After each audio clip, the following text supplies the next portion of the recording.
Suatu hari, bunyi suara berdering kencang memecahkan ketenangan seisi ruangan. Ustadz Malik yang sedang tidur, terbangun dan melihat sebuah panggilan telepon di handphone miliknya yang berada di atas meja. Ia bangun sembari berpikir, siapa yang menelpon di tengah malam? Adakah hal penting sehingga menelpon di tengah malam yang kebanyakan orang sedang beristirahat? Tanpa berpikir panjang lagi, ia menghampiri handphone dengan cepat mengangkat panggilan telepon itu dengan mengucapkan salam. Panggilan telepon itu berasal dari seseorang bernama Asrul. Asrul meminta tolong kepada Ustadz Malik. Ia mengeluhkan anak laki-lakinya bernama Rio yang tidak bangun selama 3 hari 3 malam selepas pulang dari mendaki sebuah gunung bersama teman-temannya. Asrul menceritakan semua kejadian yang menimpa anaknya, Rio. Akhirnya sepakat Ustadz Malik akan datang esok hari ke rumah kediaman Asrul. Setelah datang ke rumah Asrul, Ustadz Malik mendiagnosa Rio yang masih dalam posisi tidur. Ustadz Malik pun berdoa meminta petunjuk kepada Allah Subhanahu wa Ta'ala.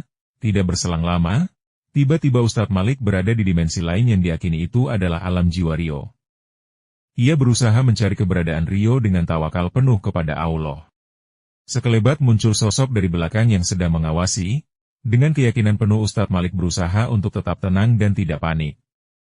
Dan akhirnya muncul di hadapan Ustadz Malik sosok bertanduk dengan sekujur badan berwarna merah yang mengamuk dan hendak menyerang. Ustadz Malik membaca ayat-ayat ruqyah dengan meminta pertolongan Allah mengikat makhluk itu dengan rantai besi. Hingga akhirnya sosok jahat itu menyerah, meminta ampun, dan berjanji mengembalikan Rio yang telah ia culik. Tidak lama, kemudian Ustadz Malik tiba-tiba kembali duduk berada di depan Rio yang sekarang Rio tersadar dan membuka matanya. Rio diberikan air ruqyah yang telah dibacakan doa oleh Ustadz Malik.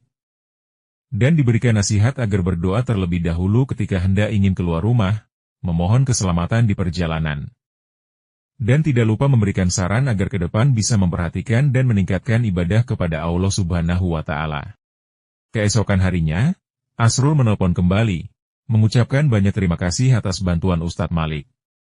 Bersyukur kini anaknya Asrul, Rio sudah pulih dan beraktivitas normal seperti biasanya. Suatu hari, bunyi suara berdering kencang memecahkan ketenangan seisi ruangan. Ustadz Malik yang sedang tidur, terbangun dan melihat sebuah panggilan telepon di handphone miliknya yang berada di atas meja. Ia bangun sembari berpikir, siapa yang menelpon di tengah malam? Adakah hal penting sehingga menelpon di tengah malam yang kebanyakan orang sedang beristirahat? Tanpa berpikir panjang lagi, ia menghampiri handphone dengan cepat mengangkat panggilan telepon itu dengan mengucapkan salam. Panggilan telepon itu berasal dari seseorang bernama Asrul. Asrul meminta tolong kepada Ustadz Malik. Ia mengeluhkan anak laki-lakinya bernama Rio yang tidak bangun selama 3 hari 3 malam selepas pulang dari mendaki sebuah gunung bersama teman-temannya. Asrul menceritakan semua kejadian yang menimpa anaknya, Rio. Akhirnya sepakat Ustadz Malik akan datang esok hari ke rumah kediaman Asrul. Setelah datang ke rumah Asrul, Ustadz Malik mendiagnosa Rio yang masih dalam posisi tidur.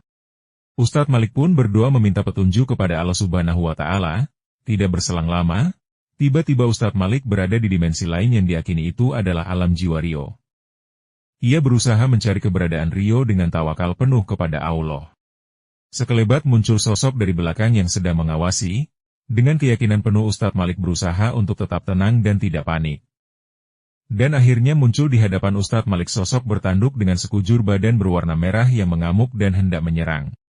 Ustadz Malik membaca ayat-ayat ruqyah dengan meminta pertolongan Allah mengikat makhluk itu dengan rantai besi. Hingga akhirnya sosok jahat itu menyerah, meminta ampun, dan berjanji mengembalikan Rio yang telah ia culik.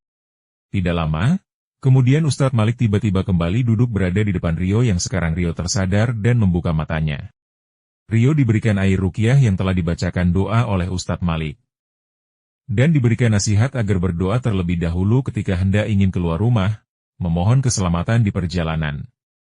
Dan tidak lupa memberikan saran agar ke depan bisa memperhatikan dan meningkatkan ibadah kepada Allah Subhanahu wa Ta'ala. Keesokan harinya, Asrul menelpon kembali, mengucapkan banyak terima kasih atas bantuan Ustadz Malik. Bersyukur kini anaknya Asrul, Rio sudah pulih dan beraktivitas normal seperti biasanya.